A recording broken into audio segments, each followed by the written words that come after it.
نعم. أنت تحسن ظنك أكثر هنا عند القبر أم في المسجد؟ وهنا يعني. هنا تحسن ظنك أكثر. Muhibbin ini terpancing dan lama-lama terbongkar. Ternyata dia meyakini bahwa membaca Al-Quran di sisi kuburan jauh lebih utama dibandingkan membaca Al-Quran di masjid. Dengan kata lain, teman-teman ya, seakan-akan berdoa pun di sisi kuburan jauh lebih utama dibandingkan berdoa di masjid, di rumah Allah Azza wa Jalla. Assalamualaikum warahmatullahi wabarakatuh. Bertemu lagi di channel Nasrul Sunnah. Ada dialog seorang syekh dari Yaman bersama Muhibbin Ba'alawi dari Indonesia kalau tidak salah, yang kebetulan berada di pemakaman Zambal, pemakaman yang sering disebut oleh para kabir sebagai pemakaman tempat dimakamkannya ribuan para wali-wali Allah. Nah, syekh ini teman-teman bertanya, kenapa kamu membaca Al-Quran di kuburan? Karena apa teman-teman? Ada memang larangan membaca Al-Quran di kuburan, karena kuburan itu bukan tempat beribadah. Contoh misalkan, salah satu yang dijadikan dalil oleh para ulama, sabda Rasulullah yang mengatakan, La taj'alu buyutakum maqabir. Jangan kalian jadikan rumah-rumah kalian seperti kuburan. Maksudnya apa teman-teman ya? Kalau rumah tidak pernah dibacakan Al-Quran, tidak pernah dijadikan untuk sholat misalkan, maka tidak ada bedanya dengan kuburan. Sepi, sunyi teman-teman. Nah, ini menjadi kesimpulan bahwa kuburan itu bukan dijadikan untuk tempat beribadah. Sedangkan membaca Al-Quran, sholat adalah bagian dari ibadah teman-teman. Bahkan sabda Nabi yang lebih tegas lagi teman-teman yang mengatakan, La'natullahi alal yahuda wan nasara ittakhadhu kubur anbiya'ihim masajid. Allah melaknat orang-orang Yahudi dan Nasrani karena menjadikan kuburan-kuburan tokoh-tokoh mereka, junjungan-junjungan mereka sebagai tempat untuk beribadah. Nah, ini artinya teman-teman, kuburan itu bukan dijadikan untuk tempat beribadah. Nah, Muhibbin ini terpancing dan lama-lama terbongkar. Ternyata dia meyakini bahwa membaca Al-Quran di sisi kuburan jauh lebih utama dibandingkan membaca Al-Quran di masjid. Dengan kata lain teman-teman ya, seakan-akan berdoa pun di sisi kuburan jauh lebih utama dibandingkan berdoa di masjid, di rumah Allah Azza wa Jalla. Karena apa teman-teman ya? Dia punya keyakinan bahwa ya di kuburan tersebut kan ada wali. Jadi ya seakan-akan doa mereka itu misalkan lebih mudah tersampaikan kepada Allah Azza wa Jalla. Karena selama ini kan mereka meyakini bahwa wali-wali mereka ini bisa dijadikan sebagai wasilah agar doa-doa mereka ini mudah untuk dikabulkan oleh Allah Azza wa Jalla. Ya, kita lihat mereka sangat berlebih-lebihan di kuburan. Bukan hanya mereka itu berziarah saja, berziarah tok untuk mendoakan si mayit, tapi lihat seperti prakteknya para kabir-kabir seperti Pak Umar Hafiz teman-teman. Ya, di situ kok bisa main rebana di kuburan.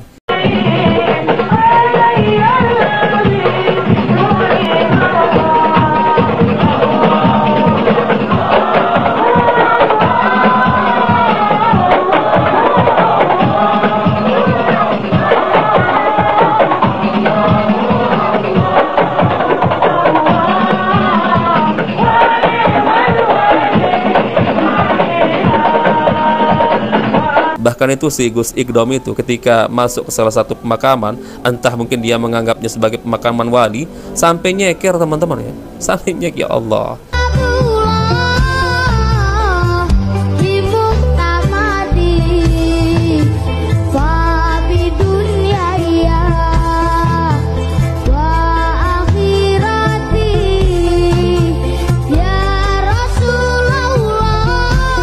Apa ini teman-teman hubungannya main rebana di kuburan? Sedangkan kuburan itu adalah sebagai pelajaran terbaik bagi kita-kita yang mungkin masih keras hatinya teman-teman, agar mengingatkan kita bahwa kita juga akan mati sebagai pemutus kelezatan teman-teman. Justru ini sepertinya ya bersenang ria teman-teman, bersukaria sambil main rebana. Ya Allah teman-teman. Coba kita simak teman-teman, ini dialog yang saya katakan tadi seorang syekh bersama seorang muhibbin teman-teman. هنا عند القبر ماذا تستفيد لما تقرأ عند القبر؟ في تبرك يعني تبرك في للعلم. كيف للعلم؟ هذا يمكن نحن ماذا اسمه في هدية إذا نقرأ القرآن عند قبر والي سهل الله العلم يعني. من علمك هذا في أندونيسيا أم هنا في هنا في إندونيسيا أيضا. يقولون لك لما تقرأ عند قبر ولي يزيدك الله علما إن شاء الله. طيب لو قرأت في المسجد ألا تزداد علما؟ Nah, أيوة. أيهما يعني أفضل في طلب العلم والفتوحات، لما تقرأ في المسجد أم لما تقرأ عند القبر؟ كلاهما يعني عندي بالنسبة أنا يعني. كلاهما متساويان؟ لا. أيهما أفضل؟ على قدر حسن الظن تأتي المدد يعني. يأتي المدد على قدر حسن الظن في قدر. يعني القراءة عند القبر هي أفضل في الفتوحات الربانية أم القراءة في المسجد؟ يعني على قدر حسن الظن. نعم. أنت تحسن ظنك أكثر هنا عند القبر أم في المسجد؟ وهنا يعني. هنا تحسن ظنك أكثر. يعني القراءة هنا والفتوحات الربانية هنا أعظم وأكبر من الفتوحات من القراءة في المسجد. Nah, jelas teman-teman ya. Di ujung video, Syekh itu bertanya, mana lebih besar husnuzonmu ketika membaca Al-Quran di kuburan dibandingkan dengan membaca Al-Quran di masjid? Ya, jelas jawabannya di kuburan, teman-teman. Ya, karena ada walinya. Ya, jadi seakan-akan membaca Al-Quran di kuburan itu akan membuka pintu-pintu ilmu katanya. Kemudian ya dengan kata lain juga segala kemudahan akan lebih mudah dia dapatkan ketika membaca Al-Quran di kuburan atau berdoa di kuburan, teman-teman. Saya nggak tahu apakah jawaban dari Muhibbin ini adalah sebagai perwakilan seluruh para sufi ya, orang-orang yang bertasawuf, teman-teman, seperti ini pemahamannya ya, wallahu alam. Tapi kalau kita lihat memang praktik mereka, teman-teman, ketika berada di kubur yang katanya mereka berziarah, teman-teman, lihat saja praktiknya sangat-sangat berlebihan.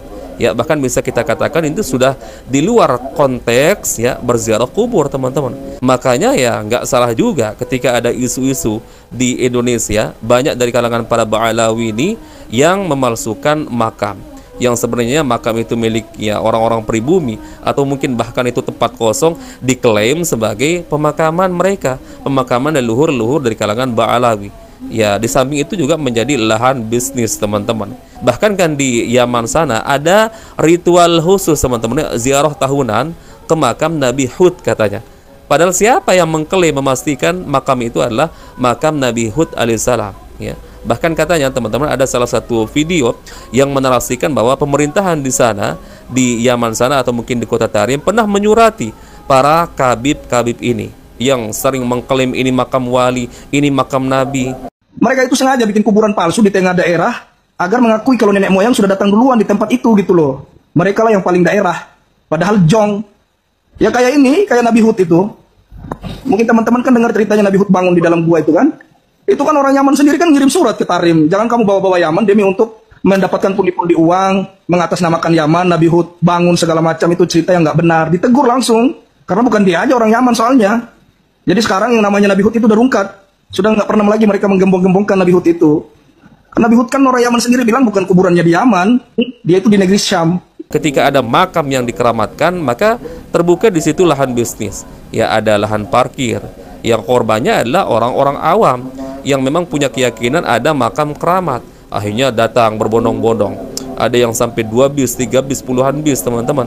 Di situ dibuka lahan parkir, teman-teman. Bahkan dijejerkan kotak-kotak amal, kotak-kotak infak.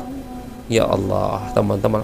Sudah jelas gulu, kemudian bisa menjerumuskan ke dalam perkara kesyirikan, dijadikan lahan bisnis lagi, teman-teman. Ini fakta, bukan hoak, teman-teman. Bahkan kuburan, katanya kuburan Nabi Hud alaihissalam ini, yang mereka klaim yang ada di kota Yaman sana, di Tarim sana, dijadikan sebagai tempat tawaf, dikelilingi. Ada videonya, teman-teman. Ya Allah.